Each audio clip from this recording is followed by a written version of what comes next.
It's now time for Talkin' Boxing with Billy C. It began as a podcast, went live on the net, and transformed into a full-blown empire. It's the only daily boxing talk show on the planet, hosted by the only guy with the balls to do it. Many have stepped into the ring. Many have tried to take the belt. And one by one, they've fallen. Another victim of the undisputed heavyweight champion of Boxing Talk Radio. Talkin' Boxing with Billy C is on now. My style is impetuous, my defense is impregnable, and I'm just ferocious. I want your heart.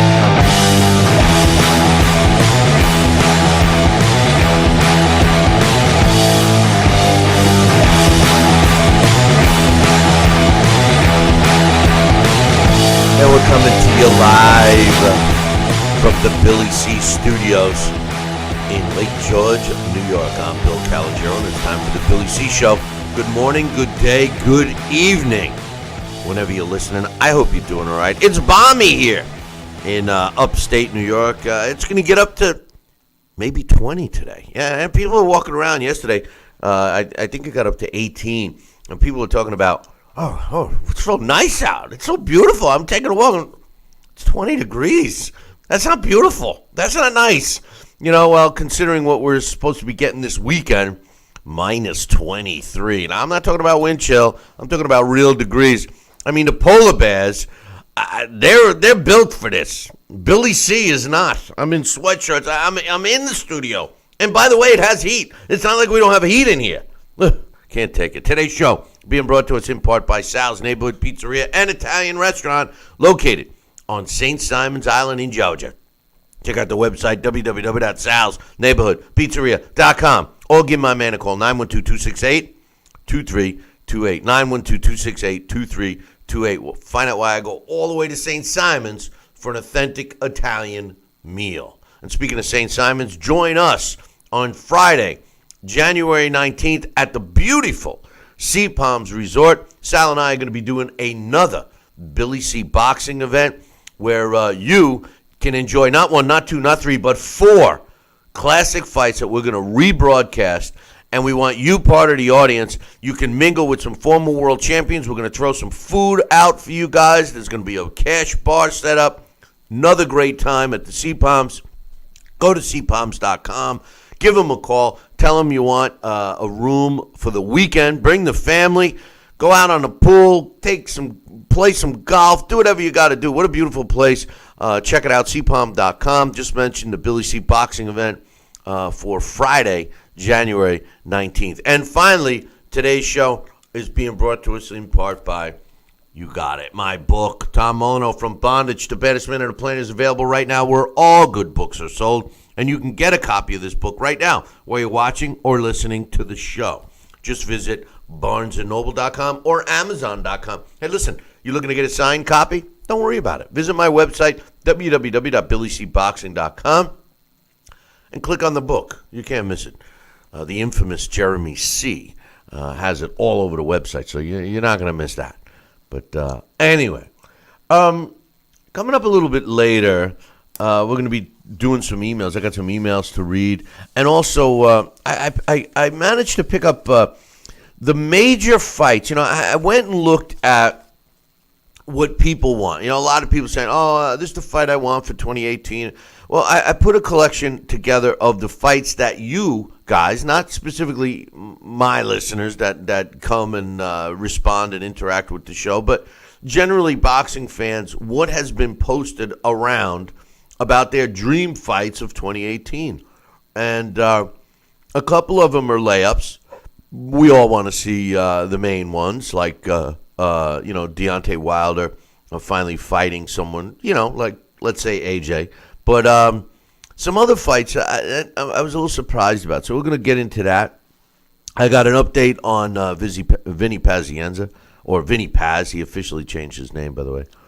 And we're going to kick off the show right now talking about the WBA. Now, first of all, we've talked many, many times about how many sanctioning bodies there are. There's too many. And really, that's one of the main reasons why the sport is in the position it's in today. But of the major sanctioning bodies, and I'm going to say the top five, WBC, IBO, IBF, WBO, and the worst one of all is the WBA. Now, I say the WBA is the worst because they are. And I'm not even going to get into the fact that the IBF is now sanctioning Muay Thai events, which is really disheartening because to me that sounds like a merger of martial arts and boxing, which I kind of thought we already had something called MMA. But anyway, the WBA announced yesterday that they stripped Guillermo Rigondeaux of his junior featherweight title. Now that is not the title he fought and quit when he fought Vasily Lomachenko a couple of weeks ago. That's not the title. If you remember, he moved up not one but two weight classes in order to fight Vasily Lomachenko. The WBA had put in place, in the event that he had won that fight, he had 5 days to determine which weight class he was going to compete in, which is common. I mean, that's pretty much the protocol when a fighter decides to move up. But also, they made Team Rigondeaux pay an additional sanctioning fee of, I believe, $15,000 in order to fight Vasily Lomachenko. And they said, oh, by the way, if you lose, you're going to lose your other title too, which really didn't make any sense to me. And I thought maybe, it was kind of BS because the WBA is known for lots of BS.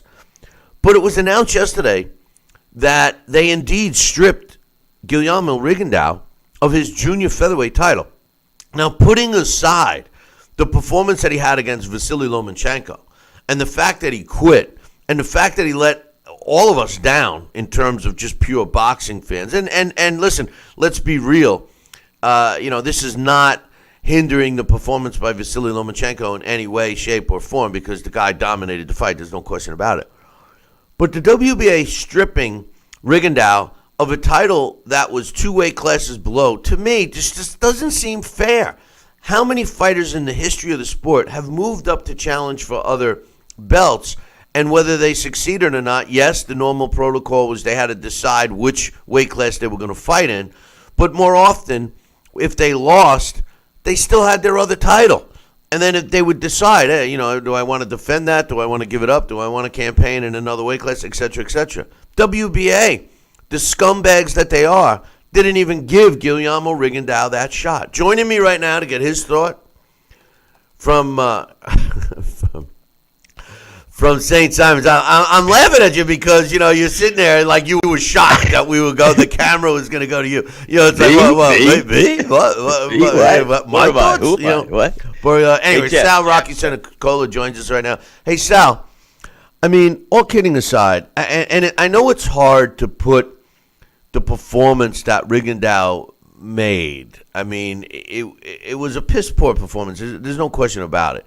And we all agreed in how disappointed we were about the quitting, et cetera, et cetera. And we also given the accolades to Vasily Lomachenko for his domination of the fight. But to hear that the WBA stripped him of his belt that he had in 2 weight classes below, something doesn't seem right. What's your thoughts on this matter? Well, exactly. I mean, something doesn't seem right. And what was their reasoning again? Well, their reasoning was that he lost the fight. Well, he lost the fight, but he lost it in 2 weight divisions above his own, where he has been champion. And as long as he's making his mandatories, that's mandatory defense of his title against the top contenders, then I don't see what the issue is of why he should lose that title. Because Rigondeaux certainly didn't win the junior featherweight title. He defended his. So there shouldn't be an issue here. And I think it's just politics and just having this sanctioning body called the WBA wanting to manipulate or control the direction of where they're going to go. And they're going to put Rigondeaux on the outside, and who knows what they're going to do now. But they should have given him some other options there. Well, according to Team Rigondeaux, they do admit that the WBA had said that hey, listen, you're going to pay this extra sanctioning fee And keep in mind, the other confusing part of this, which is comical, is the title that Rigondeaux was fighting for wasn't even a WBA title. It was a WBO title. The WBO title is what Vasily Lomachenko has. So, the WBA made Team Rigondeaux pay a $15,000 sanctioning fee for a sanction that really didn't exist. It almost seems like it almost seems like they charged him to allow him to challenge for the WBO belt. But I don't see the connection, honestly, with the WBA in any way, shape, or form. I think that this is a punk move by the WBA. And I'll tell you, what goes a little deeper, Sal, is the fact that, if you're a fighter and you get an offer to fight for a title, and we're always talking about the amount of titles and the devaluation of those titles because there's so many. Simply, the old supply and demand rule in life, in business. And, when you have so many titles, the value of those titles go down. And now, as a fighter, you start looking at the sanctioning bodies when you get offered an opportunity and you say, well, what's the ramifications going to be? Am I going to be forced to fight, these mandatories or lose my title, something that I put value in? It's the same thing, jumping out of this topic for a second. It's the same thing with like Anthony Joshua. We all want him to fight Deontay Wilder, but somewhere along the line, the WBA is going to throw a mandatory at him, which may put a wrench in the unification plans that AJ has, and I just think, I don't know. I mean, can they ever work? I mean, can they all play nice now? Can't we all just be friends? Right. Let me tell you, Bill, it is the saturation and over sanctioning of where, what, how, and when. The boxing, like you just said, it's got too many titles, too many belts, too many sanctioning bodies, and it's hard to keep track. It's like follow the bouncing ball. You have so many belts with the linear, this one, that one, intercontinental. I mean, it's crazy. I was listening to, I guess, an issue they were talking about on one of the news programs this morning about the viewership of football, NFL. And they think it's certainly a combination of the players taking knees and disrespecting the anthem as we see them doing. But also someone said, it's a saturation, the oversaturation of football. They said there's too many games going on now. It's hard for people to keep track of what's going on, what, where, and when. And, but it was so funny because my mind just went back to boxing. And so we have these weight classes, which are multiple, and then we have the multiple belts in each weight class, and you have these sanctioning fees no matter what division you're representing. And I think what they did to Rigondeaux, I don't think was quite fair. Especially if he paid his fee to fight Lomachenko, and there should have been, like I said, it's just money manipulation and bullying in a sense where, hey, we're going to do what we want to do anyway, and that's it. So I don't know. Well, the whole idea of the WBA forcing Rigondeaux to pay a sanctioning fee to fight for a belt that wasn't theirs is even ridiculous. It was basically the way it was worded by the WBA is it was a permit that they paid for in order to let him fight for the WBO. But the truth of the matter is that he never lost his WBA title. He never fought at that weight class to lose the title. Do you think that this could have been a result of his performance, of the fact that he quit? And if so, is that really fair? If I'm a fighter, do I want to align myself with the WBA? I mean, the WBA is the same group that says we're going to get rid of interim titles, and they have 100,000 title holders. I mean, it's ridiculous. The truth of the matter is it's a word that is often forgotten when you are talking about boxing. And that word, boys and girls, integrity. Integrity. We don't have much integrity left in boxing, and the WBA certainly doesn't. I think the WBA is the worst sanctioning body of all. And I look at 5. Most people look at 4. They look at the WBC, the IBF, the WBO, and the garbage WBA. I throw the IBO in there.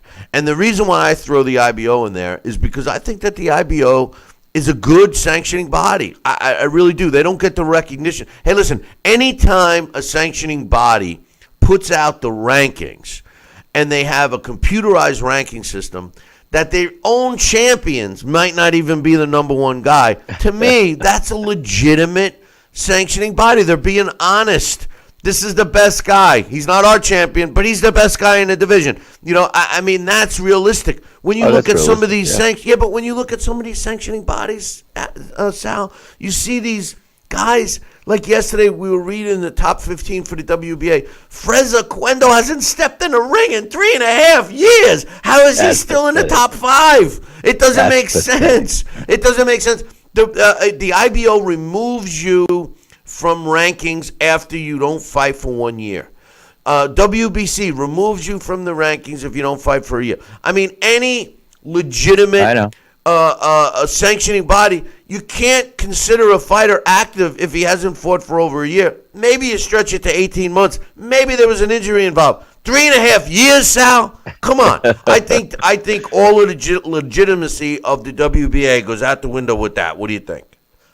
Well, I think that definitely hurts their credibility, and I like I said, I'd rather them give a little censorship or a censor on Rigondeaux saying, "Hey, man, champions don't quit, and for that reason, we're going to penalize you or do something."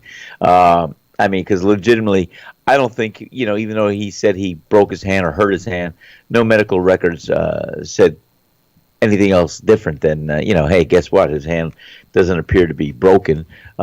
So I think there should have been an issue where maybe they stripped them of just lack of I don't know, competition or fighting or desire to win or desire to fight. And you don't quit. You don't quit in the middle of a title fight. You don't quit in the middle of any fight. So I could have validated him being stripped of the belt more so on that level than I could just because they want to manipulate or go around or call it what it is that doesn't really add up. Listen, we're not supposed to take a performance and hold it against somebody if it's not even for your belt. It's like when I was criticizing some of the antics. I won't even mention his name, but some of the antics that a so-called great fighter did outside of the ring. People would say, well, you know what, Billy C., you can't judge him for what he does outside the ring. Even though he's beating up women and pimply-faced security guards, you can't judge him for that. You can only judge him for what he does inside the ring. Okay, I'll buy that. All right? I buy it. I agree. So what's different with this situation? This situation, what you have is a champion, and his own sanctioning body, he's a champion of, charges him to fight for another belt, which I understand the sanctioning bodies have to grant permission for their title holder to fight another fighter that's not their so-called mandatory or whatever. They charge him a fee, and then it looks like to me that they strip him of the belt because of the unfavorable performance, or more often looked at is the unfavorable decision that Rigondeaux made to basically stay on his stool. And I don't think that that's fair. I think that a fighter has to lose their title inside the ring or give up their title. And obviously Rigondeaux did not do either of those because he did not lose that title in the ring because that title was not on the line in that fight. I don't see any justification here except for one thing, Sal. Apparently, the fighters that they have moved in these positions, in other words, Danny Roman was the regular junior featherweight titleist, now is the main title holder, which they call super, and Moses Flores is the interim title holder. So what we had was Rigondeaux as the main, the real, the top dog champion. Danny Roman was just a regular world champion. And then Moses Flores was the interim title. Now, these are all the same weight class, 122 pounds. And Rigondeaux's kicked to the curb. I think that's terrible. And the truth of the matter is Rigondeaux had a hard time finding people that wanted to fight the guy. And at least he could offer that he had a belt to fight for. Now he's got no belt. I think this is going to end up being the end of Rigondeaux. I really do. I think that this guy, something negative is going to happen with him. It's all negativity around him. He never got the fights he wanted. He was always criticized for his style of fighting, even though he maintained that same style from day one. I don't know. I think this is I think it's a ridiculous move by the WBA, and I hope that the fans agree, and I hope that the fans look at the WBA and just say, you know what? Forget that crap. The WBA is a joke, and anybody that has their titles should not even give a crap about the titles, including my main man, Anthony Joshua. If I'm Anthony Joshua, I say, you know what, WBA? If this is what you did to him, what are you going to do to me? When I'm lining up a fight with Deontay Wilder, I'm trying to sign, seal, and deliver a fight with Joseph Parker. I want to get all these belts. Are you going to be, meaning the WBA, are you going to be in my way and make me fight Frezequendo, a guy who hasn't stepped in a ring for 3 years? I mean, you can't make this shit up, Sal. You really can't. No, you can't. And it's a shame because the WBA was one of the first sanctioning bodies along with the WBC. Those were the only two that we had to consider back in the day when you can keep track of following the bouncing ball, who's a world champion this week. Before all these other belts were invented or all these other sanctioning bodies threw their hat in the ring, which was the first one. The next one was the IBF. And that was even allowed to assimilate and have some credibility, and it was working fine. So this is this unless the WBA came out with a direct reason as far as why they stripped the title. And I wasn't just validating earlier when I said because of his poor performance or quitting, not coming out for the round. I was just saying I could see that being more acceptable than nothing or no answer. So but it's not relative. I don't know. It's not relative or relevant to that. It's really not. I mean, it's a different weight class. It's a different. He paid a sanctioning fee. There's no reason why he should have been stripped of his title. You know what? All they say is, okay, you know what, Rigondeaux, we're gonna let you take a week off, but you got a mandatory coming up against this guy. And that's it. And let's see how he does. That's what should happen. Yeah. I mean, if it was for his belt, different story. Hey, listen, we're going to take a short break. Before we do, I want to give a shout-out to one of the hardest punchers in his weight class. Just saw him pop in. He's watching the simulcast over on Facebook. Randall Bailey, former world champion, popped in there. I want to give a shout-out to my man Randall. I'm glad he's checking out the show. And what a hard puncher Randall Bailey was. This is a guy I don't want to get hit by. But listen, we're going to take a short break. And when we come back, I got an update on Vinny Paz. Remember yesterday? He was being looked for by the Providence police because he bit somebody. Blah, blah, blah, blah. He's a vampire. No, he's not. I'll give you an update. Back in 2. Billy C will be right back.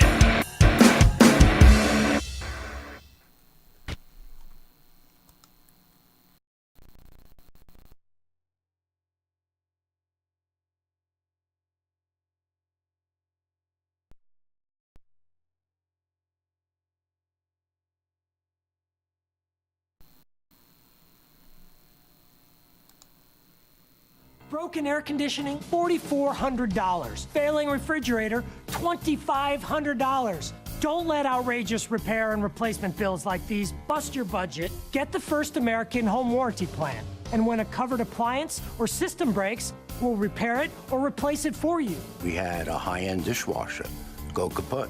They put it in a brand new dishwasher.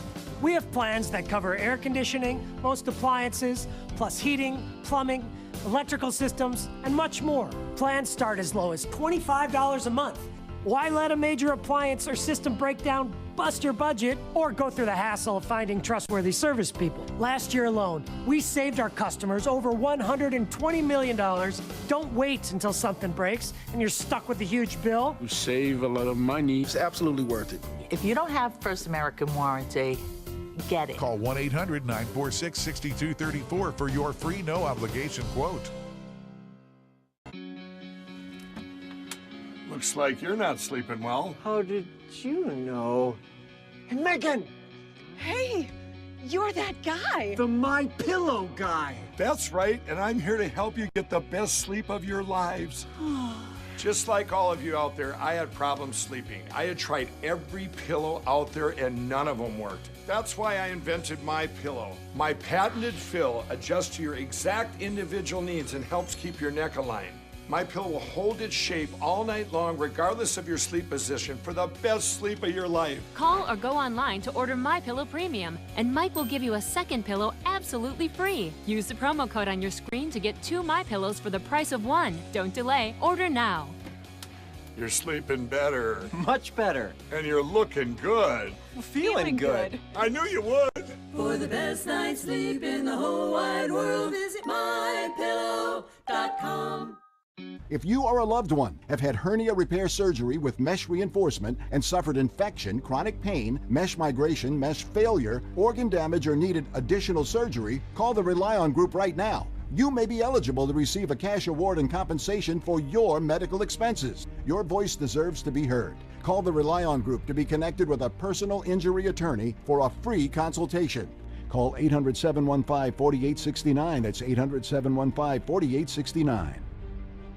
Are you currently on Medicare? In other words, do you carry the red, white, and blue Medicare card? If so, are you suffering from chronic back pain? If you answered yes, you may be eligible for a pain-relieving back brace covered by Medicare at little to no cost, shipped directly to your home for free. These medical-grade back braces are ideal for lower back pain, arthritis, spinal disorders, and other chronic back problems. Will you qualify for a medical-grade back brace? Call Back Brace America at 1-800-290-8300.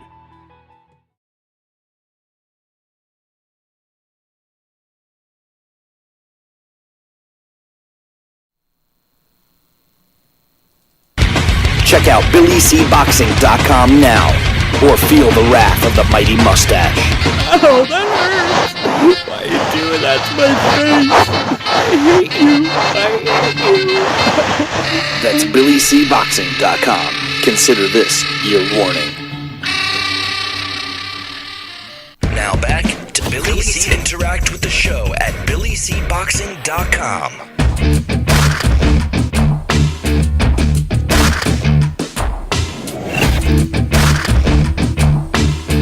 And we're back. You're watching and listening to the Billy C. Show. Glad you could be with us. We had a little technical glitch there just as we went to break, and I'm hoping we still got my man Sal with me. You still here, Sal? Who? Yeah, okay, good. Now you're playing the Al routine. I got you. But, yeah, for some reason we had a couple of little glitches going on. So we'll take care of that. You know, we aim to please here on the show. You know that. Absolutely. But anyway, Vinny Pazienza.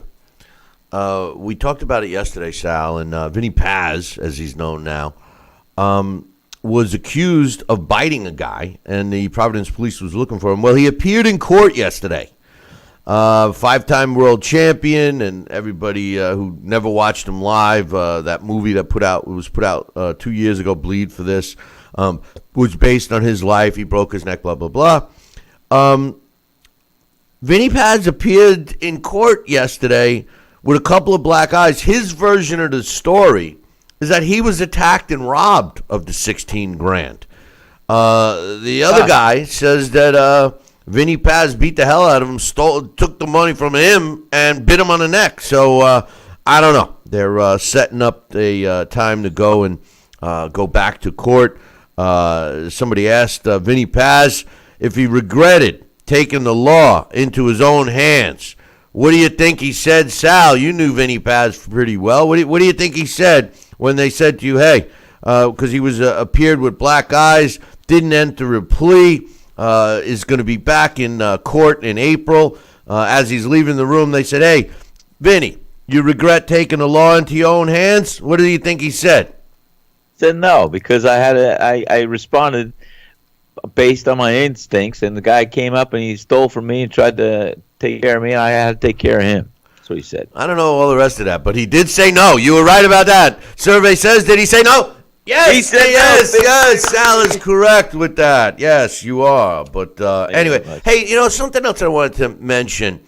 And I got some video clips sent to me, and my man Coach actually mentioned it in I don't know if it was an email to me or in the chat room yesterday. Mike Tyson. We were talking about his new venture. With the weed farm he's doing over in California. And by the way, the stock market, we were talking about that yesterday. It keeps going up with that. Keep going, Iron Mike. Keep going. But you know what? It's not that you make more money, because it's not how much you make; it's how much you keep. And if we sell the stock, then you can make a net. But I'm letting it ride, and right now it's riding. Well, it was a penny stocks a year ago. So of course you let it ride. But the truth of the matter is all the other businesses are going up too. Now that recreational weed is legal in California, there's been a huge increase in potato chip and Dorito sales and other snacks. That's funny. I tell you what you invest stock in. Lay's. Invest stock in Lay's company, man. Or Wise.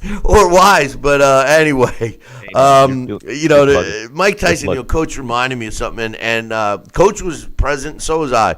When Mike Tyson did the Turning Stone, he did an event at Turning Stone. It was actually the one where he came back and had a meet with Teddy Atlas, and I was right there when they hugged each other. It was kind of lame ass hug by Teddy, but Mike Tyson was doing a post fight interview, and he was talking about that, and he goes in. It was kind of off the wall. Now, a lot of people recorded it and posted it and wrote about it. I chose not to. And the reason why I personally chose not to is because I love Mike Tyson. And, I actually had a chance to talk with him that night. And, the truth of the matter is I'm very good friends with Kevin Rooney.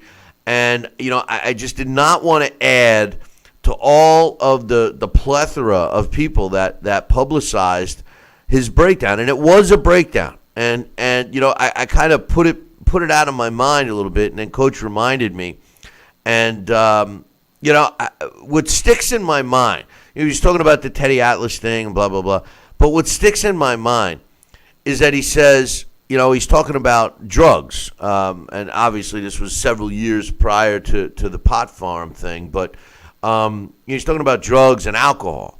And he refers to him going to an AA meeting. I went to an AA meeting, and he was saying stuff like, I was there with all the other alcoholics and what comment did he use? Alcoholics and junkies. He said junkies.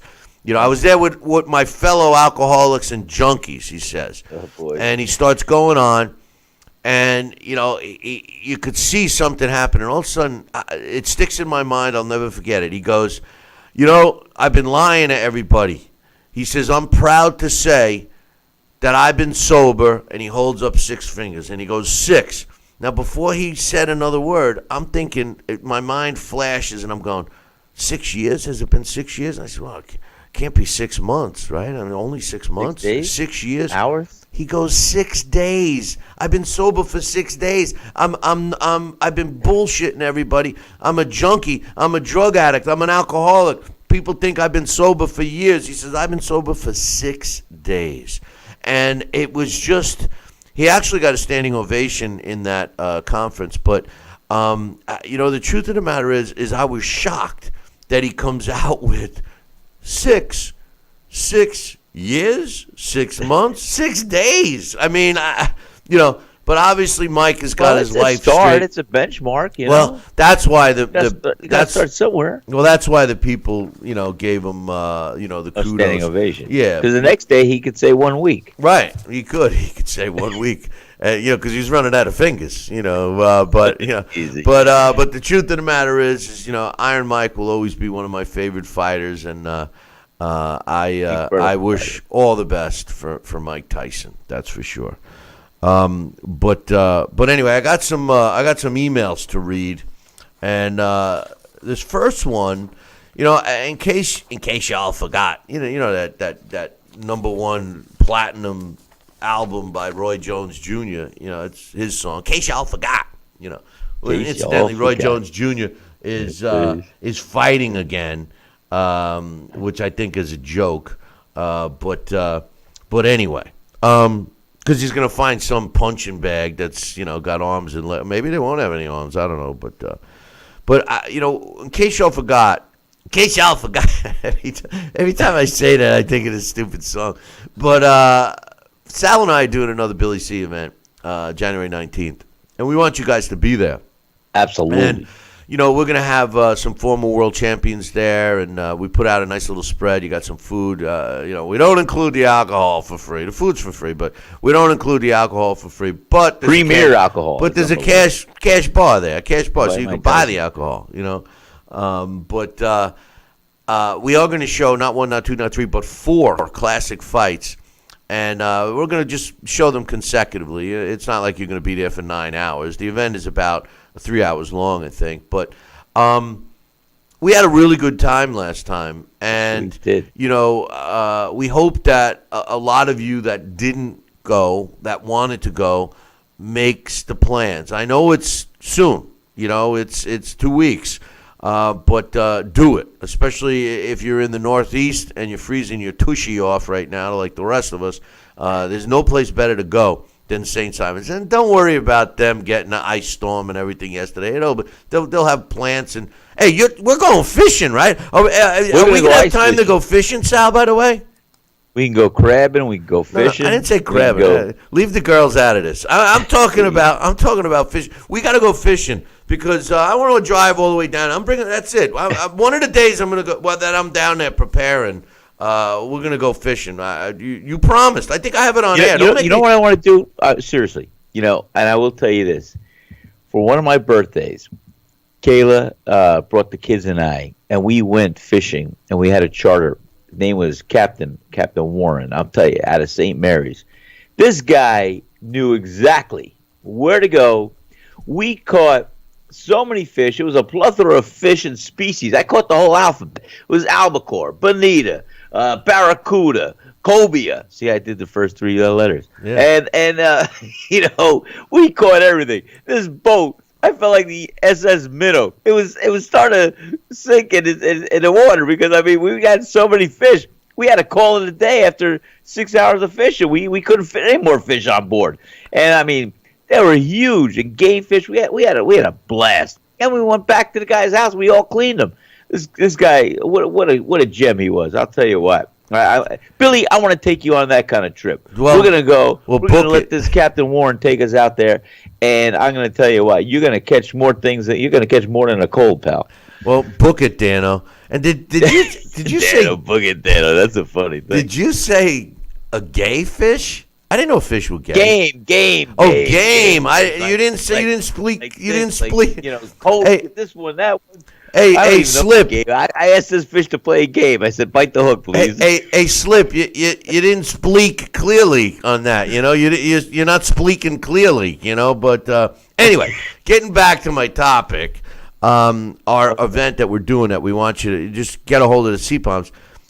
Stephen Barr was a great guy. He helped me. He found some old news clippings for me on my guy Tom Molyneux, and he surprised us when we did the last event. He showed up. Now Stephen Barr is from England. Now he does reside some of the time in I think Washington D.C. Anyway, he had some time and he just decided at the last minute to come on down. And he sent me an email yesterday, and I wanted to share it with you guys. We're going to do some emails right now. He says, "Hey, Billy C. and Sal, I just wanted to thank you guys for hosting a great event in St. Simon's for the Mayweather-McGregor fight back in August." Now, that was the last time we did a Billy C. get-together. Unfortunately, we had to do it around that farce of a fight. But we had a big crowd, and part of that weekend was the revisited event that we're doing again on January 19th. He says, "It was a great pleasure meeting with you and Sal, both in the flesh, and equally thrilling to meet former world champions in person with Marlon Starling, Bobby Ches, and of course Ray Mercer. all the great characters in their own way. All great characters in their own way, and what an opportunity to talk to them in real time, particularly to talk about their careers and some of their great fights. Being English, I was particularly keen to talk to them about their fights versus the Brits. Example, Marlon versus Honeyghan, Bobby Chez versus Dennis Andres, and Ray Mercer against Lennox Lewis. Each gave us an insight that you would not get from the usual reporting. So worth its weight in gold to talk to them. It's hard, to interpret, the way the English speak English. But anyway, well, they speak. That's their Queen's English. Yeah. Hey, again, what is it with you with the gay references? What do you mean, queen? There's nothing wrong with it. There's nothing wrong with being a queen, But anyway, there's nothing wrong with that, Anyway, he says, additionally, they were most accommodating when lots of people approached them for photographs, etc., which is so true. I've said this many times before, Sal. In my life, and all the athletes I've met from all different sports, boxers are the most approachable across the board, whether they're famous or not. They are the easiest guys to go up to, and they're the hardest guys to identify too, because believe it or not, fighters look totally different when they're in street clothes than when they do when they're in boxing trunks. But anyway, he says they were all great company along with you and Sal, and I will have to agree with you that Sal does have the best pizza around. Whoa! Wow! Thank you so much. I said he's in my top 3. All right, but anyway, he says in fact. He was a great host on. He was a great host on the night, and his whole staff was excellent throughout a very busy night, serving everyone and managing all the people trying to get in for the fight, because Sal's place was literally the only place in town showing the fights. I look forward to any and all of your future events. Best wishes, Steve. That was. I'm so glad that Steve took the time to drop us that email, Sal, because it really showed that if you come to these events, this is the type of atmosphere that you're going to get one-on-one, like hanging out with these guys, just like you're hanging out with your buddies. And the impression that they leave is that you become friends with them by the time you leave, and that's a true statement, don't you think, Sal? 100% true. I mean, these guys, let me tell you, Marlon, Bobby, and Ray, what a combination we had. That's like a left-right hook. These guys were so gregarious, so opening to anybody, taking a picture. It was almost like we'd fall in formation. Okay, picture, boom, we'd get in formation. And they'd jump at the opportunity. And yes, they love to talk about their careers. And yes, they were forthcoming on every level of being honest and being truthful. And, it was big. They didn't just pay attention to one guy, 2 guys, 3 guys, everybody that came up to them. These guys were so open and so honest and so glad to pat them on the back and to say, hey, this is the way it is and this is who I am. I mean, you couldn't have asked for a better showing by these world champions. And I'll tell you what, I'm proud to call them all friend. They're great guys. Great guys. Yeah, and anybody that meets them will walk away feeling the same way, that they made some good friends. So I want to thank Steve for taking the time to send us an email. And you guys that haven't been to one of our events, we got another one. It's right around the corner. It's a great time to reboot after the holiday season and come on down, hang out with us. Take the family. It's a great place to, play some golf. And I go down there. I'm going to be working with Sal, but I spend my evenings at Sal's restaurant and stuff my face because I'm already planning what I'm going to be eating. See, that's how sad it is for me, Sal. I already start thinking what nights I'm going to have what. I'm going to eat this. I'm going to eat that. And I always open up with a pie. I have to have a whole pizza, but, the thing is nobody makes it quite the way you do, Sal. I mean, you got some great guys that make the pizzas and stuff, but you're the one that understands how I like it. And I'm not, I do. It's not like I need anything special. I like a plain, but I like a New York style 100%, Unfortunately, you're going to have to throw the apron on and do it for me when I get there. I love it. I love it. We've been shorthanded. I've been tossing pies every day. It's been great. In fact, yesterday, because we had a freeze out on the island, I just opened up for to-go orders last night and yesterday, and I was there just with one hostess and my dishwasher, and I made almost 100 pizzas just by myself. I was just going to say, for the way Sal made it sound, I was just open for to-go orders. When you come down and hang out with us, you're going to see that his place isn't the largest place on the island. And to-go orders is an understatement. The door is like, you need one of those doors that spin around, because it's like you can't even get, and then it's not like somebody comes in and says, I ordered a pizza to go. They come in, the Johnson 9 pizzas to go, please, and they walk out with a stack of pies. It's like, what are they bringing them to another restaurant? He's got another restaurant across the street, not even the street, like an alleyway. I swear to God, they're coming in there buying stuff from you. I see them in there all the time. I think they're buying stuff from you and selling it across the hall. But the team there does, and they're great. That's a great restaurant. I love Delaney's restaurant, and when I get a night off, I'm going to go there. But the bottom line is these guys do a great job, and their staff loves to come by and they'll order something before their shift starts or after their shift, and so it's nice. It's a good compliment, and we're grateful, and we have a great relationship with the restaurant across the hall there, as you say. And there's a lot of reciprocity, so we even rang into New Year's together. And so it was nice. But the bottom line is my staff loves to do what we do. We love to put a smile on all the folks that come through our doors and want to enjoy our food and our atmosphere. And it is a great atmosphere. More people say, "Hey, Sal, this is an event. This is not just dining. I mean, it's an experience." And it is, because we sing songs, we make announcements, we have a good time where we're listening to just the tone of the restaurant is music in itself. So there's a lot of action going on. There's never a dull moment, and it's not for the quiet times that you're looking to speak just doing a whisper. This is a place that you can enjoy and be yourself and bring people to be proud that you're going to experience a good time and you're going to come back. Yeah, the reason why the staff sings songs is they're trying to drown out the videos and songs that Sal forces them to. I will say one other thing. They know every round of every fight I've ever fought. In addition to having the best food on the island, he's got the hottest waitresses. I got to admit, I don't go there for you or the food. I go there for all the girls. I mean, really, I don't know where he finds them. But another email. This is from Coach. And he says, hey, Billy C., 2018 must have woke up the WBC.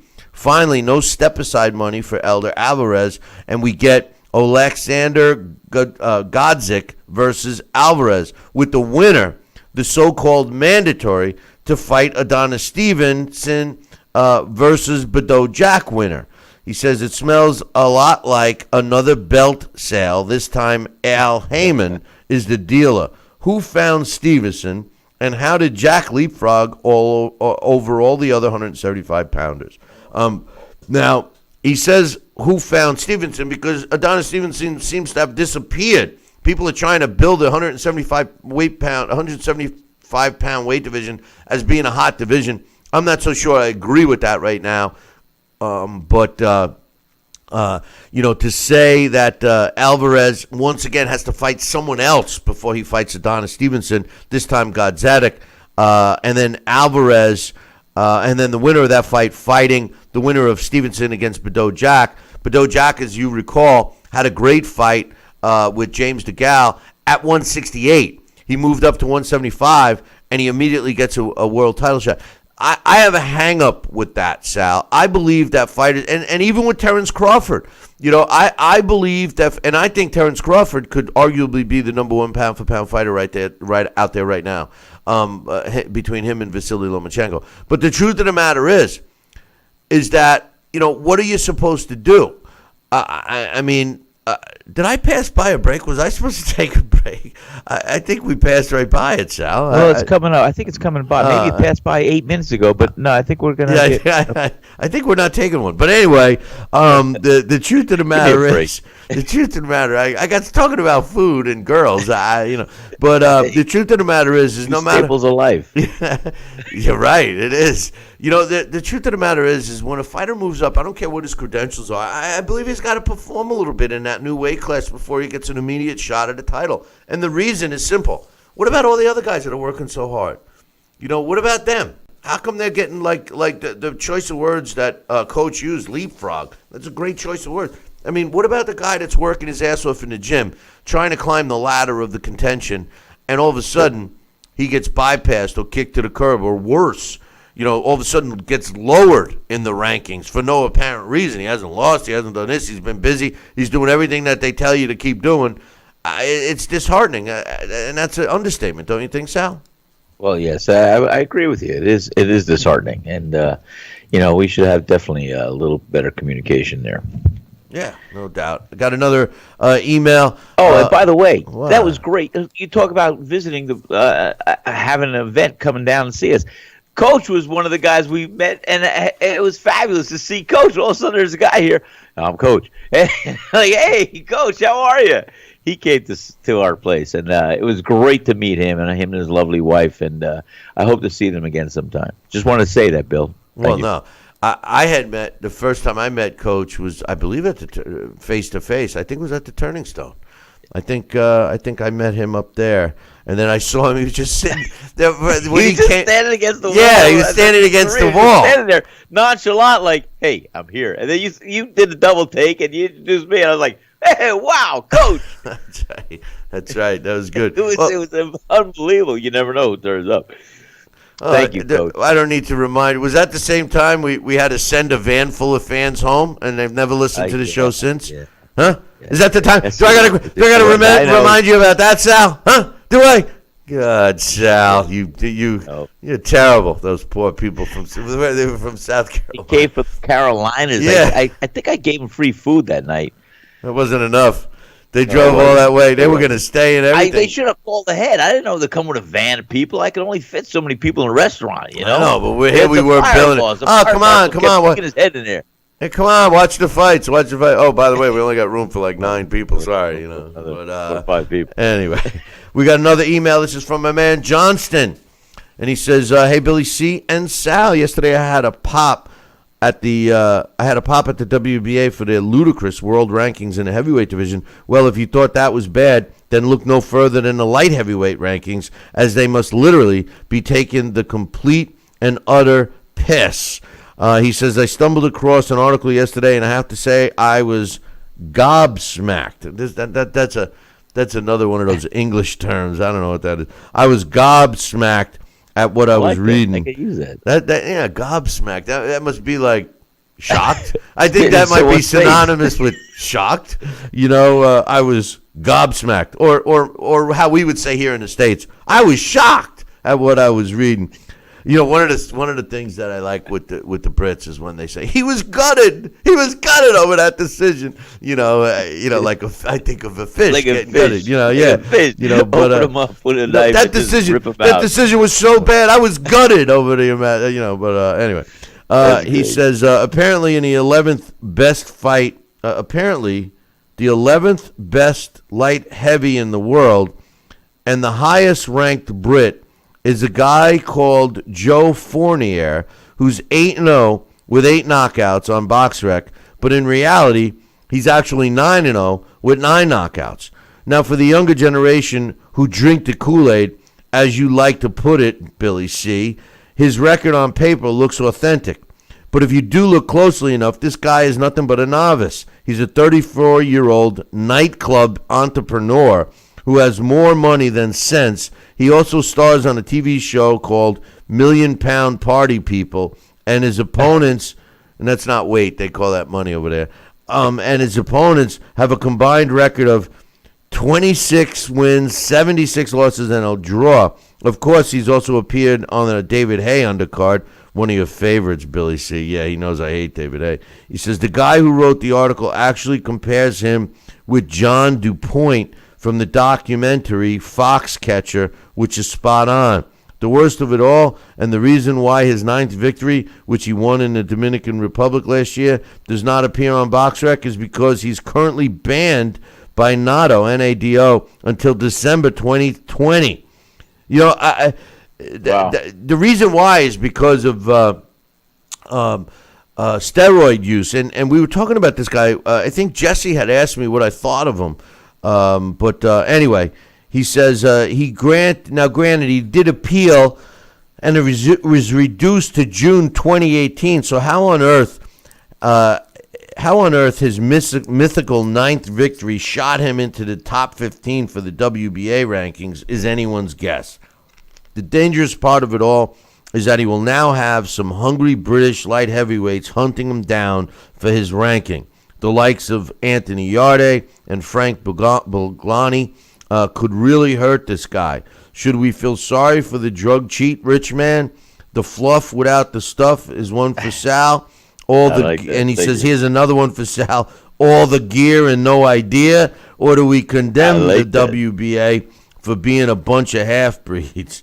Either way, this is a dangerous sport, and the WBA are putting guys like Joe Fournier in harm's way for the wolves of the division to gobble them up. I hope that Johnston writes an article on this topic and posts it up on BillyCBoxing.com. But I when you read between the lines and you see all the the funny parts of this email, the serious part is what the point is. It's a safety issue, Sal. And when the WBA takes, and I'm going to say the WBA, not that other sanctioning bodies don't do it, but the WBA is one of our topics today. When the WBA takes a guy who has no business being, in the ring fighting real fighters and elevates him into a top 15 ranking, which puts him in position to fight for titles and fight against real legitimate fighters, it becomes a safety issue. And how do you police that? That's an opinionated decision by the powers that be at the WBA, who they feel are their top fighters. Then they rank them accordingly. That's what I like about the computer rankings. But all the other sanctioning bodies with their rankings are subjective. What's your thoughts about the safety factor of this, Sal? Well, it is an issue. I mean, but on the other note, that's what a lot of managers or promoters try to do. They will feed a fighter that has potential, that has skill, that has a certain set that they feel needs to be bolstered or promoted quickly and up there, and maybe give him a few easy wins here and there, and then drop him in front of a real fighter, and just close their eyes and see who comes out of winning. I don't think it's right, but that's a lot of the old playbook from the 80s that people would often see, and I think it definitely could be dangerous for that person or that fighter that's not quite really ready or has been tested, and if all falls apart real fast, like Mike Tyson say, everybody when they get hit, they forget Plan B, whatever the heck. Everyone has a plan until they get hit. Something like that. What did he say? He said, it's been six days since I've been sober. Wait. Okay. Oh, no. What are you talking? Everyone has a plan until they get punched in the face. That's good. That's a nice quote. True. But he also said, I'll eat your children's. He said, that too. I remember one year. Somebody sent me a list of all of his lines, and I'll tell you, there's a lot of lines. I love the one when I saw him with Don King when he first had charges against him, and he said, "I'm innocent of all these charges." He said, "I love women. I love my mother, and she was a woman." Yeah, exactly. I know. He came out with some good stuff. He claims, by the way, speaking of Tyson, he claims that he was whacked out on coke. During the Lennox Lewis fight, and that's what caused him to bite his leg. Wait. There was more bites? Well, you don't remember that? At the press conference, he runs over and he's going, "He bit my leg." There's only two fighters, at least two major, maybe it's two world title fights where the fighters did not shake hands. You know what the two of them are? Mike Tyson's. Well, you know one of them was Mike Tyson against Lennox Lewis. Remember they had the wall? That was in, I think, Louisville, or it was someplace in Kentucky. They had the wall of security guards. They wouldn't shake hands. The other one was my man Jack Johnson fighting for the world title when he beat, what's his name? James, why can't I think of his last name? Come on, help Braddock? me out here. Huh? Braddock. He didn't fight Braddock. No. Coach, help me. I'm losing my mind. I'm losing my mind. James DeGaulle? No. This is crazy.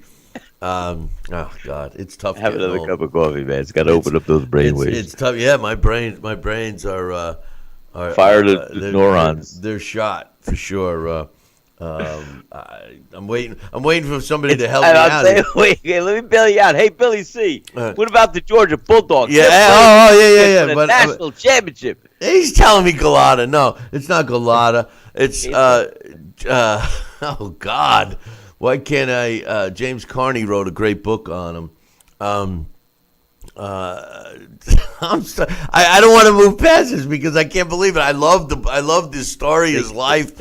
Think of Dale Carnegie. No, he came back to fight Jack Johnson. Remember, he had retired. And Tommy Burns. What? Yeah, whatever. I mean, it'll come to me. But we got some. I got to take a. What's good for the men? I think we're overdue. We need 2 breaks. Simulcasting. I think I think you need Ginsu. Ginsu. Yes, Ginsu. Remember, Coach is saying the question, who fought James? James. I'm waiting for Coach to come up with the answer. I know he wasn't paying attention. He wasn't paying. Who did Jack Johnson beat when they? It was the battle of white against the black, and he came out of retirement. He the world heavyweight champion felt that Jess Willard. No. Oh. It was James. James. Yeah, I can't. I am so friggin' pissed right now that I can't think of this guy's last name. Huh? I know which fight you mean. I know that. I just can't remember. Oh God, it was classic. He weighed 300. No, not Willard. He weighed 300 pounds. No, it's not Jess Willard. James Braddock. No, James Braddock came years later. I know that, but maybe it was his. No, it wasn't a U.S. Marine. Even we got guys from England telling us it was a U.S. Marine. No, I know it's. Come on, Bill. This is an easy question. You know this answer. I know, and I'm go through the alphabet. A was it Anderson? No. Go through the alphabet. Hurry up, Dale Carnegie. No. He begins with I'm pretty sure his last name begins with a C. James. Let's take a break. I'll have the answer as soon as I come back. You will. I promise. I'm gonna be thinking about this. Don't go nowhere. Billy C will be right back. Relief from backaches and stiffness in your hips or down your legs? Then you need Dr. Ho's Back Relief Belt. The innovative technology works to support and decompress your spine. And now it's covered by Medicare. Every patient with back pain should be wearing this belt. Nothing gave me instant relief except for the Dr. Ho belt. Feel good while standing, walking, driving, doing housework, and while laying down. And now Dr. Ho's patented belt is available at our best price ever. It's even covered by Medicare. Order now and get the easy-to-use hand pump and back rehabilitation DVD free.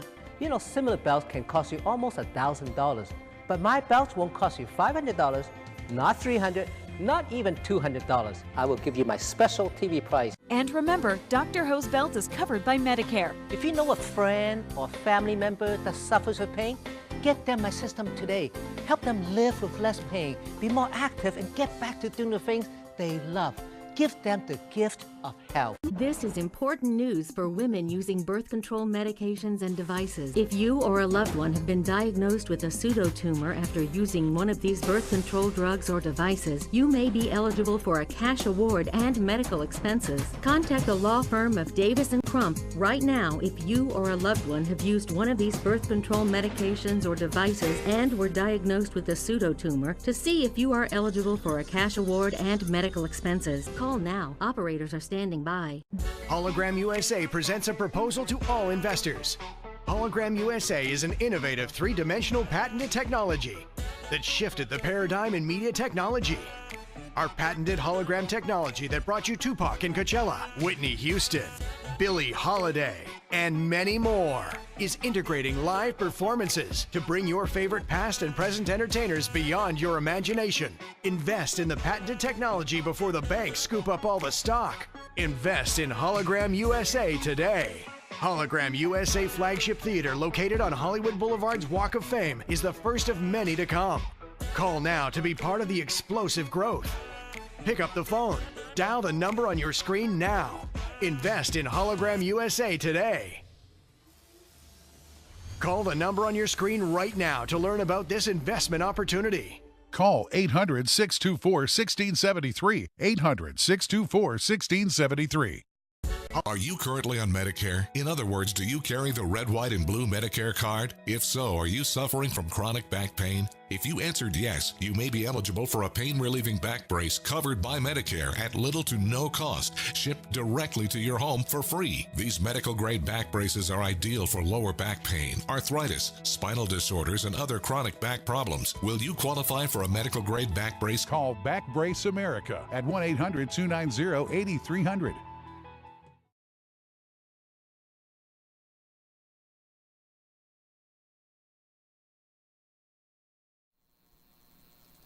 Now back to Talkin' Boxing with Billy C., the only radio host man enough to take a punch from Mike Tyson. Wait a minute, man. Hold on there. Jeremy, man, I need you to take this one, all right? Wait, what?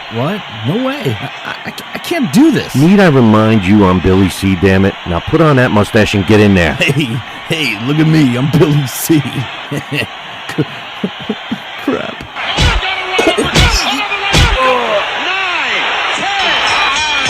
The undisputed heavyweight champion of Boxing Talk Radio. It's Talkin' Boxing with Billy C. Now back to Billy C. Interact with the show at BillyCBoxing.com.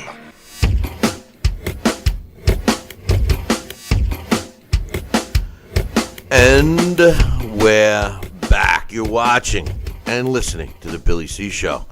James Jeffries. I can't believe that I forgot that, Sal. I mean, James Jeffries. I thought I said that. Rewind the tape. You didn't say that, but listen, there's a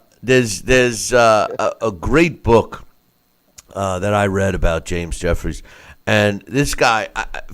One of the things that always amazed me about learning about James Jeffries, and when he trained, he limited himself to 1 quart of water per day while he was training. And you say to yourself, and at that time, we're talking about the early 1900s, at that time, they thought that would toughen you up. As we know today, he's lucky he didn't die of dehydration. I mean, and you know what he used to do to get in shape, to train for fights? He used to go, now remember, the world was a lot different over 100 years ago. He used to go up into the mountains, climb these mountains and hunt mountain lions and bear and tackle them and go fishing and do all this stuff. It sounds like a camping trip to me. This is folklore stuff. Yeah, no, but that's how he used to get in shape, and he used to toughen himself up. Anyway, he was a heavyweight champion, and he retired undefeated. And the reason why he retired was that he had felt that there was nobody in the world that can compete with him, and neither did anyone else. As a matter of fact, he got to pick, which is, we talking about how sad boxing is today, but back then he got to pick who would fight for his title, and he was the referee. Wow. I mean, I remember this now. Yeah, wow. Yeah, this is old history.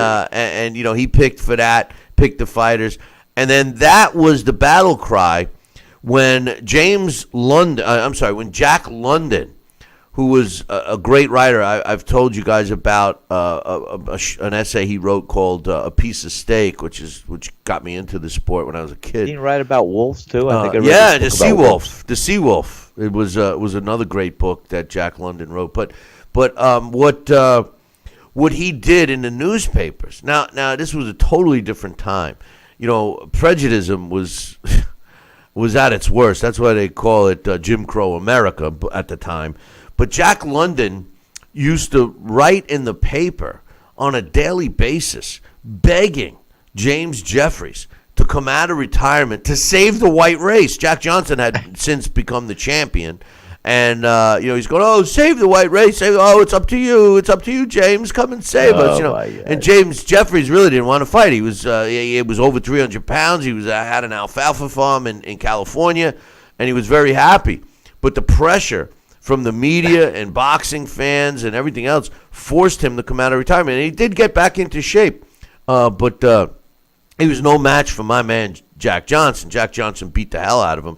As a matter of fact, they refused to call it a knockout, even though he's hanging on there's pictures of him trying to pull his knocked out ass up off the ground, and the police intervened and put a halt to the stop to save James Jeffries from getting knocked out. As a matter of fact, somebody in the chat room just said that they looked up on BoxRec, and it says that he lost the decision against Jack Johnson, according to BoxRec. But the 15th round, Jack Johnson just pummeled him, and he was hanging, trying to pull himself up on the ropes, and the cops jumped in and stopped the fight, giving the win to, in my opinion, one of the greatest fighters of all time, Jack Johnson.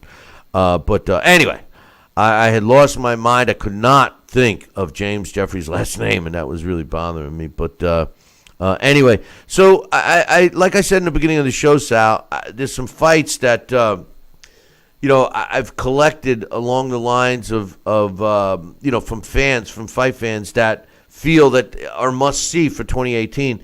The one that I think everyone agrees on is Anthony Joshua against Deontay Wilder. This fight I would love to see happen in 2018, and I hope it does.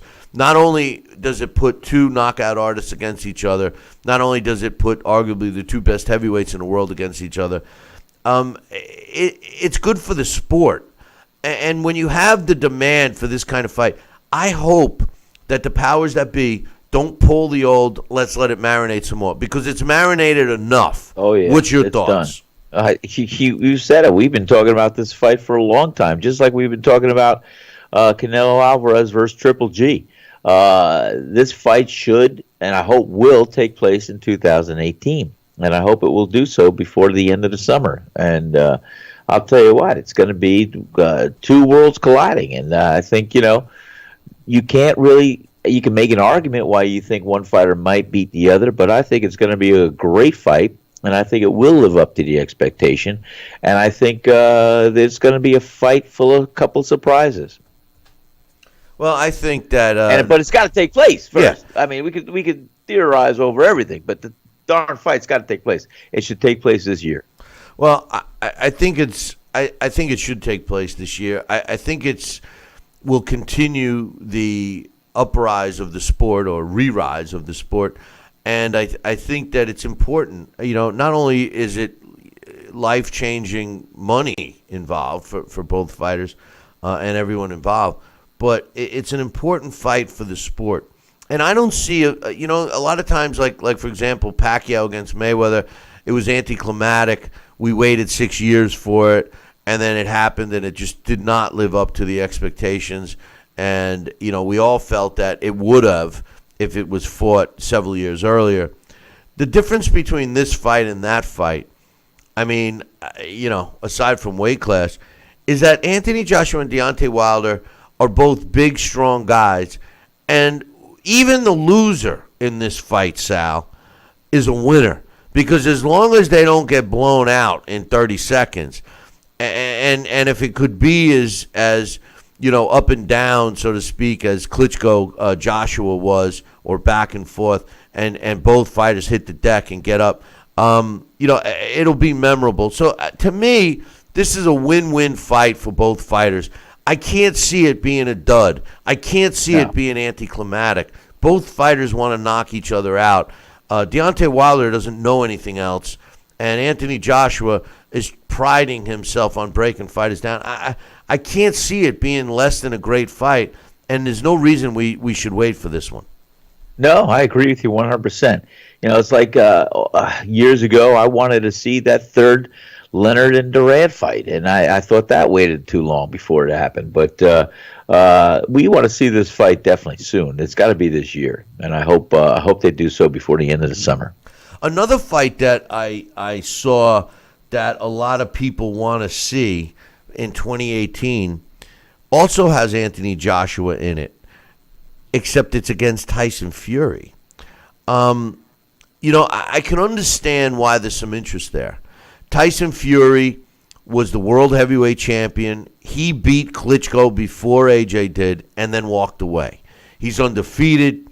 He's 6'8", 6'9", whatever he is. When he's in shape, he's got a good jab. He knows how to. He's got a bunch of tricks up his sleeve. He knows how to lay on people. He does not have that devastating knockout punch, and I don't think he could hurt Anthony Joshua. He certainly can't punch as hard as Wilder or Klitschko.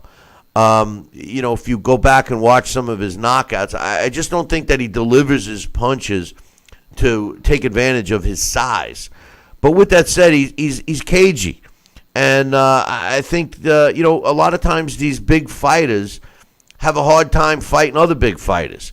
They become proficient in fighting smaller guys because they're so much bigger. Both Klitschko brothers had to learn how to fight a smaller guy. And then I think that in Vladimir's case, he had to relearn how to fight big guys because all of a sudden the heavyweights were his size. So I think that the Tyson Fury-Anthony Joshua fight, assuming Tyson Fury gets back in good shape, I think that could be another good fight. But I don't want to see that before Deontay Wilder. I think both Deontay Wilder and Anthony Joshua should fight their next fights. And tentatively, you're going to see AJ against Joseph Parker and Deontay Wilder against Luis Ortiz. And then the two winners fighting each other. To me, that's the way. And then after AJ disposes of Wilder, then he goes on to fight Tyson Fury. That's what I think. What do you think? I think that'd be a great layup. I would like to see that myself. But I definitely think that he needs to be back in the ring and have a fight first, other than just walking in. I saw on ESPN, he wants an ESPN news feed that Tyson Fury was saying that he wants to fight his first fight coming back against Anthony Joshua. I don't think it's realistic. I don't think it should be. I think he needs to fight one tune-up fight or whatever else, look good, fight somebody in the top 10, and then get back in the ring if he can for the title. Well, there's no way he deserves. No, I know that, but that's what he's wanting. He said on ESPN, he's saying, "Hey, I want my first fight, or I want to fight Joshua now." Well, there's no way he deserves to get that. Another fight that I see a lot of people are interested in is Triple G against not Canelo, against Billy Joe Saunders. There's a large contention of people that feel that Triple G against Canelo is going to be the same as the first time around. But now that Billy Joe Saunders demonstrated that he can handle a come-at-you power puncher in David Lemieux, many people want to see Triple G fight him. I don't know. What do you think about that fight rather than Triple G against Alvarez next? I would like to see Triple G versus Alvarez, and I do like Alvarez. I like Alvarez. I wanted to see him beat Mayweather. I like to see him win all the time. He's a great fighter, but I wanted justice, and I thought that Triple G beat Canelo Alvarez that first fight. So yes, I think I would like to see that fight, only to see if Triple G can do a little bit more and convincingly beat Canelo Alvarez. And I'll tell you what, the Billy Joe Saunders we saw a few weeks ago is going to be a dangerous fight for any of the top contenders or world champions to take on at the middleweight division. I'm telling you, what we saw was not what I expected. And I thought that the fight would have gone a lot different, but it did not. And you can't blame the lack of effort on Lemieux versus the strong performance that was turned in by Billy Joe Saunders. I agree. Billy Joe Saunders opened up a lot of eyes, but it was one fight. Yeah. I believe, my opinion, is that Triple G and Canelo have to fight the rematch. Have to fight. And if Canelo doesn't sign it, because apparently he's in the driver's seat, and I know we just before the end of last year we were saying that Canelo's team was, or at least Canelo was telling his team, make the fight. I want this fight. With all the smack talk, and it sticks in my mind. Just remember, us Mexicans don't F around. Yeah. Okay. Well, Canelo has turned into a cherry-picking ducker. He fought Triple G and didn't finish the show. And in my opinion, Triple G was robbed. I think that they're afraid of Triple G, even though I think that the edge goes to Canelo in the rematch. But I want to see Triple G fight Canelo in the rematch.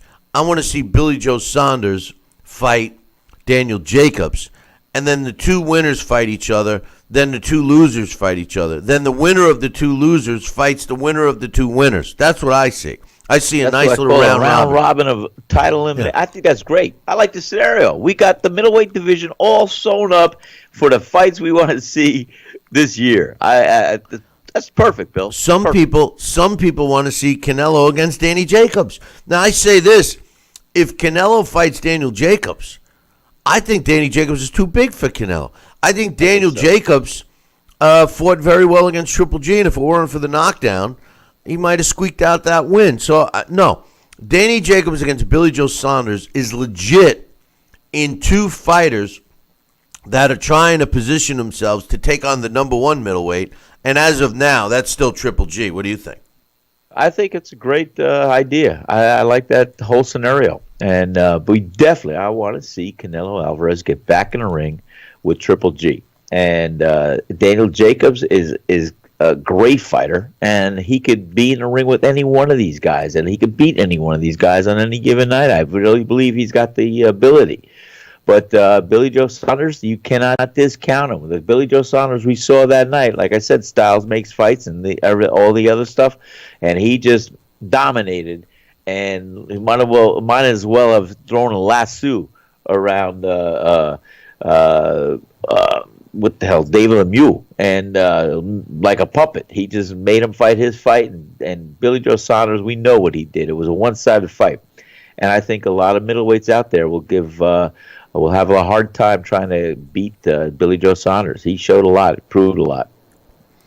Another fight that people are mentioning that they want to see is Terrence Crawford against Keith Thurman in the welterweight division.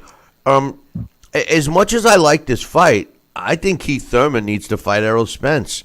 I just think that Errol Spence is a guy that I want to see fight Keith Thurman. I'd rather see Terrence Crawford fight the winner of I'd rather see Terrence Crawford fight Sean Porter, to be honest with you. I think Sean Porter against Terrence Crawford would give us a good indication of how Terrence Crawford can fare in the welterweight division. Then the winner of that fight the winner of Errol Spence and Keith Thurman. That's what I think. I think that Keith Thurman needs to step it up and fight Errol Spence. Errol Spence wants Keith Thurman, and Errol Spence, at this point in the game, Keith Thurman has way more experience on the pro level than Errol Spence against way better opposition than Errol Spence. So, I don't think Terrence Crawford against Keith Thurman should happen before Errol Spence against Keith Thurman. I'd much rather see Keith Thurman and Errol Spence get it on, assuming that Errol Spence gets by Lamont, you dummy, Peterson. And I'd like to see Terrence Crawford fight Sean Porter. What do you think? I think it's a great idea. I like the Sean Porter idea. He's not a huge welterweight, and those Scud missiles that he throws are going to be constant, and he's an action-packed fighter. And I think Terrence Crawford will have his hands full, being able to slip some of those punches, counter here, and do this and that. But I think that Porter will make that fight, meaning like he'll make that fight happen by constantly coming at him with a barrage of punches from all angles. And I think that could be a really good, exciting fight, and it will test Crawford at that division as well. Keith Thurman, I'll tell you what, anybody that's going to step in the ring with Errol Spence is going to have their hands full. I like Errol Spence. I think he's one of the best out there in that division, and I would not be surprised if Errol Spence does a heck of a job in beating Keith Thurman. No, I hope so. I'm not a big fan of Keith Thurman. I'm not. He turned into a talker that doesn't back anything up. So I'm not a big fan of Thurman anymore. I've lost some respect for Keith Thurman. I really have. I could tell. Well, I mean, I'm just I saying. can tell. I want fighters need to fight. They don't need to talk. It's like in the Clint Eastwood movie, Good, the Bad, and the Ugly. The guy with the one arm. He's in Tuco, and Tuco's during all the bombing. Tuco finds a bathtub full of water, decides to take a bath, and he's sitting in the bathtub, and all of a sudden the one-armed guy kicks in, and he goes, "I've been searching for you. Ever since I went to use my right arm and it wasn't there, I learned how to shoot with my left arm. Every day I woke up without my right arm, I thought of you, and I searched you. I think I'm coming to get you. Now I'm going to kill you." And Tuco blows him away. He had the gun in the bathwater. And he stands up and he goes, "Hey, if you're going to shoot, don't talk." And it's like, that's right. If you're going to fight, don't talk. Come on, right? Tell me that's not a good analogy, Sal. Classic. Clint Eastwood movies had some classic lines, and I love the one when I think he played Dirty Harry. He goes, "A man's got to learn his limitations. Or a man's got to know his limitations." Yeah, but this was Tuco. Eli Wallach was the guy. Yeah, Eli Wallach. Yeah. But that was a great scene. That's my favorite. Underneath. It's my favorite Western. But anyway, another fight that people are calling for 2018 is a good one. I personally think that it's kind of a mismatch because of size difference, but Vasily Lomachenko against Mikey Garcia. It is a super fight. It does put two really good fighters against each other. I love Mikey Garcia, and I love Lomachenko. I just think that Mikey Garcia is too big. He fought in his last fight at 140. He still holds a lightweight championship at 135. Lomachenko's a champ at 130. So I don't know. Mikey Garcia fighting at 135, making Lomachenko go to 135. Can Mikey Garcia go down to 130? I don't know. I think that fight could be made at 135, and I as much as I like Mikey Garcia, I think Lomachenko could move and evade his punches, and I think being in position, I think it'll be a hell of a fight. And but I wouldn't be surprised if Lomachenko beats him. Well, the funny thing is you hit something on the head. Lomachenko against Mikey Garcia would demonstrate Lomachenko's defensive ability because he's not going to go in with reckless abandon against Mikey Garcia. Mikey Garcia is too smart of a fighter. We've seen Mikey Garcia break down his opponents, and he fights very exciting. He's an exciting fighter to watch. I think he's too big for Lomachenko. I think Lomachenko would be in a position where he's total defense. He's thinking defense for the whole fight. And I think if he wins the fight, he would have to really establish a jab and be able to land punches and get out of harm's way quickly and hit him again. And Mikey Garcia is too good. He's too good, too big, too strong, too fast. I don't like the fight. I don't like it. But I'd like to see great fighters challenge themselves. And that's what great fighters do. So I could see Lomachenko, trying to challenge himself to fight a great fighter like Mikey Garcia. And likewise for Mikey Garcia, I could see him challenging himself to get down to the weight and everything else. But truthfully, I think Lomachenko's already moved up enough. It doesn't appear that he's having trouble making weight. He's not a big guy. He seems to have lost his knockout pop, when he fights the bigger guys. I don't know. I'm not... As much as I think the fight looks great on paper and I would like to see it, I don't think it's a fight for Lomachenko that he has to take. I really don't. What do you think? Well, I agree with you. I don't think he has to take it. I think Lomachenko could reign for a long time as champion in the junior lightweights. But as you suggested, a fighter wants to challenge himself, wants to see what he could do, and I think Mikey Garcia would be the perfect opponent at the lightweight division. I mean, he's a champion and he's a great fighter. But Lomachenko is so crafty. He's so smooth in what he does and so proficient in slipping punches and delivering punches. I'm telling you, it's going to be a war. And Lomachenko's always in a position to always want to go the distance because he can outpoint his opponent. So I think I think Lomachenko would enter that fight with the confidence, knowing that, hey, I don't have to get hit here, and I'm going to slip him. I'm a little faster, but I could definitely land punches when I want to, and pick my shots, and pick my moments, and pick my battles when they go inside. So I would not be surprised if Lomachenko beats Mikey Garcia. As much as I like Mikey Garcia, but I could also see Mikey Garcia being too big and too strong and breaking down Lomachenko, just being there in the 12th round and delivering some heavy shots. It's a good fight. I would like to see it. Two other fights I want to mention. One is one that kind of flies under the radar, and this is talk about an exciting fighter. Leo Santa Cruz, I love him, against Gary Russell Jr. at featherweight. And Gary Russell Jr., he was on the show before, extremely talented fighter, fragile hands.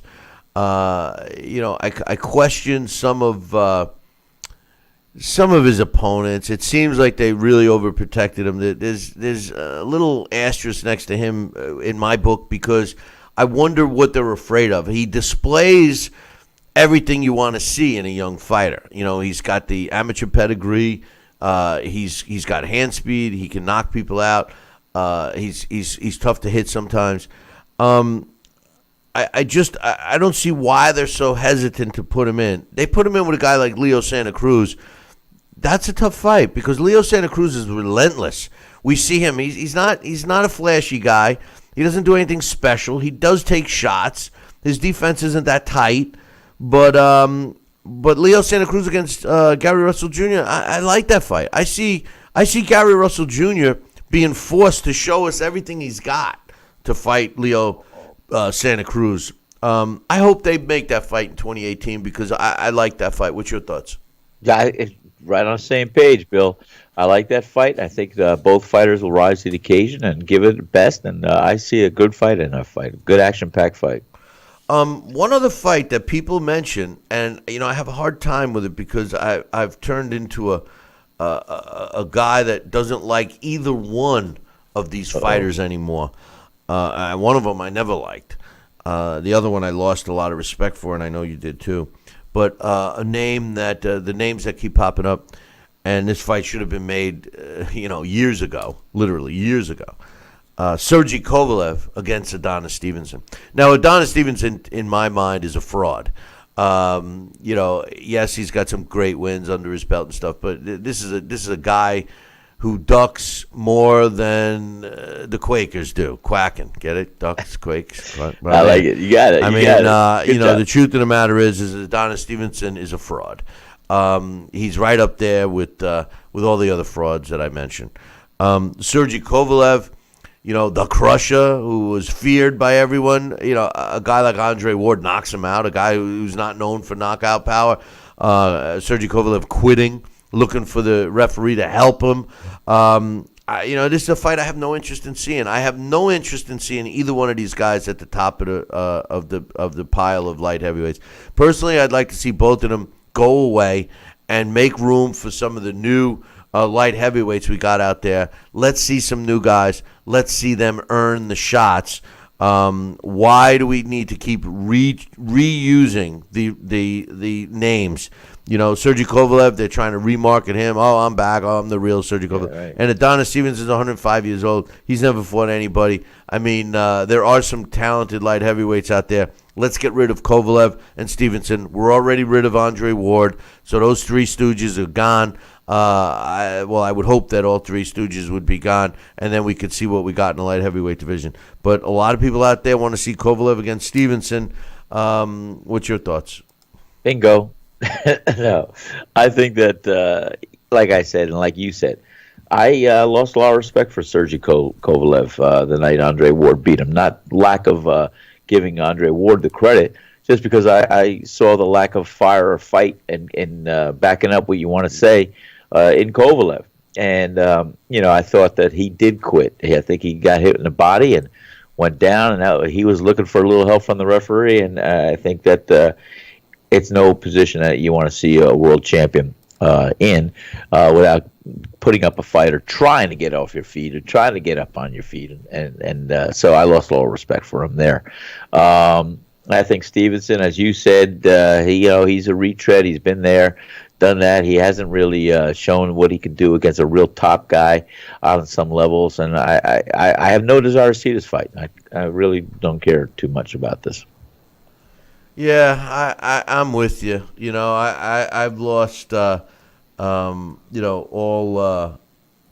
respect for Sergey Kovalev, and Adonis Stevenson. I call him Chicken Stevenson, just like Kovalev does. But I don't care about either one of these guys, and that's not a fight. Listen, the main fights I want to see in 2018: Anthony Joshua against Deontay Wilder, and Canelo against Triple G rematch. I mean, and I do want to see Billy Joe Saunders against Daniel Jacobs. I want to see that fight. I want to see that fight. And I want to see Keith Thurman versus Errol Spence. Yeah. No, listen, Keith Thurman's been shooting off his mouth too much, and now it's time for him to back it up. And I tell you something, Errol Spence has already gotten into the head of Keith Thurman. Oh, yeah. You can see it. Yeah. When they're in the same room, at the same desk, you can see it. And Errol Spence just has this smirk on his face, and Keith Thurman looming gloom. Like, I know something you don't know, pal. And when you get in the ring with me, you're gonna find out. Yeah, and Thurman, he's got this uneasiness, this nervousness look about him, But anyway, tomorrow we will be here, obviously, talking boxing, and wow, tomorrow's Friday already, huh? I can't believe it. I know. First Man, this year's flying by. This year's flying by already, Sal. We're already done with the first week. December 30th. Oh my God! It just seemed like 2 weeks ago it was in 2017. I mean, this year's flying by. It's flying by. But now, just for a programming note, we will be here Monday. We will not be here on Tuesday of next week, but we'll be here for the rest of the week, and then we're off for a full week. Actually, 6 days, Monday through Friday, and then that following Monday, because I'm going to be down in St. Simons. So make your plans today. Come and join us. See what all the hubbub's about with the Sal's restaurant, and of course our event at the Sea Palms. Just go to seapalms.com. Call them up. Tell them you want to be part of the Billy C event on January 19th. On this day, January 4th, in boxing history, I've always loved this guy's name.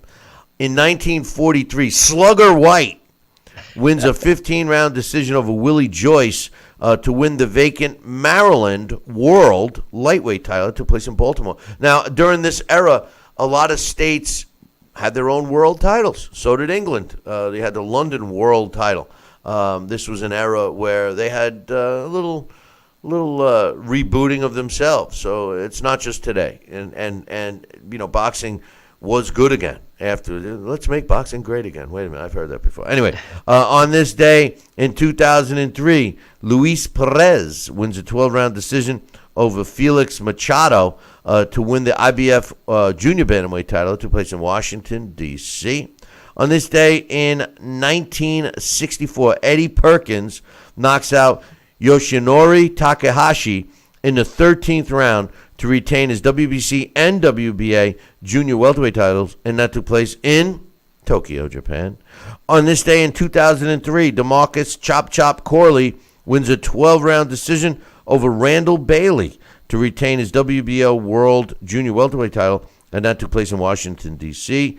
We gave a shout-out to Randall Bailey, one of the hardest punching fighters in his weight classes to come around. I was glad that he stopped by and was listening to the show. And finally, on this day, January 4th in 1940, the late great, and some people have him as the best ever, Henry Armstrong knocks out Joe Gahuni in the 5th round to retain his world welterweight title, and that took place in St. Louis, Missouri on this day, January 4th in 1940. Hey, man. That concludes our show for today.